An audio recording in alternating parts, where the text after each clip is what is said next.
নমস্কার বন্ধুরা, আজ আমরা চলে এসেছি একটা মেলায়, আর সেটা হচ্ছে সতীমার মেলা, কল্যাণী নদিয়া। তো ওই যে ঠাকুরটা আমি দেখালাম ফার্স্টে, ওটা হচ্ছে সতীমা, আর এটা হচ্ছে ওনার ছেলের মন্দির। আর এখানে একটা ছোট্ট রাধাকৃষ্ণ আছে। আমরা গিয়েছি, রংখেলা হচ্ছে 25 তারিখ সোমবার, আমরা গেছি বুধবারে। ওখানে গিয়ে আমরা ফার্স্টে এই যে ডালা দেখালাম, এগুলো 20 টাকা 30 টাকা সব রকমের ডালা পাওয়া যায়। সেই ডালা নিয়ে পুজো দিতে চলে গেলাম। একটা গাছ আছে এখানে, সেই গাছে, ডালিম গাছে। আর এই ঘোড়াগুলো এখানে ঢিল বাঁধাই হয় আর কি। এই গাছটাতে আমরা পুজো দিলাম, আর অনেকে ঢিল বাঁধে এখানে। তো আমি বাঁধিনি, আমার শাশুড়ি মা, আমার মা দুজনা বেঁধেছে। গিয়েছিলাম আমার শাশুড়ি মা, আমি, আমার মা, বর্ষার ঠাকমা, 5 জনা। আমরা টোটো করে গিয়েছিলাম। আপনারা ঘোষপাড়া স্টেশন, কল্যাণী ঘোষপাড়া স্টেশনে নেমে একদম হেঁটে 5 মিনিটে পৌঁছে যাবেন যারা যেতে চান। প্রত্যেক বছরই এই মেলাটা হয়। আমি ছোটোবেলায় অনেকবার গেছি, বড় হয়েও গেছি, তো বিয়ের পরেই প্রথম গেলাম।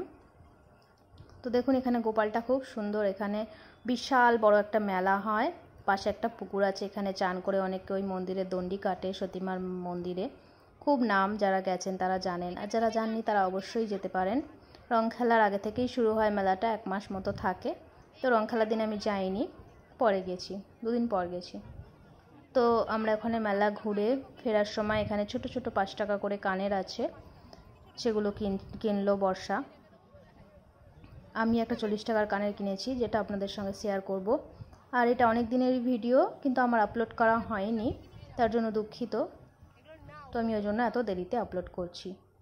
এই যে বাড়ি এসে দেখালাম, এই কানেরটা আমি কিনেছি, এটা 40 টাকা নিয়েছে। বর্ষা ছোট ছোটোগুলো কিনেছে, আর একটা ও বড়ও কিনেছে, ওটা ওর 40 টাকাই নিয়েছে। তো কেমন লাগলো আমার ভিডিও অবশ্যই জানাবেন কমেন্ট করে। এইটাও বর্ষা কিনেছে, এটা 40 টাকা নিয়েছে। একটু লেট হয়ে গেল, তার জন্য দুঃখিত আমি।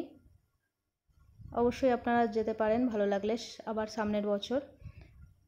এগুলো সব 5 টাকা করেই নিয়েছে। তো আজকের মতো এ পর্যন্তই, টাটা, সবাই ভালো থাকবেন।